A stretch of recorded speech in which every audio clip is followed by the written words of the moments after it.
Il y a un mot que les militaires utilisent volontiers, c'est celui de gesticulation, et qui donne une image effectivement de la situation telle que vous la décrivez actuellement. La Chine a subi la visite de Nancy Pelosi comme étant un acte diplomatique très très très fort, et donc elle essaye de faire une démonstration de force, cette fois-ci non pas diplomatique mais militaire, pour compenser.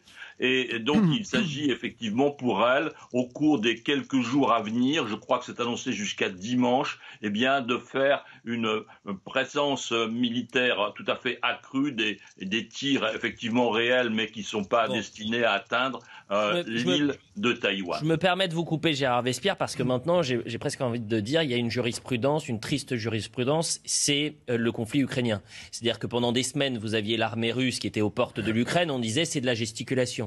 Vous aviez l'armée russe qui se préparait pendant des semaines, on disait ils n'avanceront jamais. Seuls les États-Unis alertaient en disant il va y avoir effectivement une invasion russe en Ukraine. Donc est-ce que là, vous êtes sûr que c'est une simple gesticulation ou c'est la première étape avant un conflit ?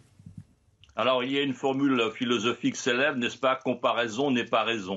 Et là, la géographie vient à la rescousse parce qu'il y a entre Taïwan et puis le continent chinois 120 kilomètres de mer, et donc des tentatives d'invasion, voyez-vous, relèvent d'une opération militaire géante.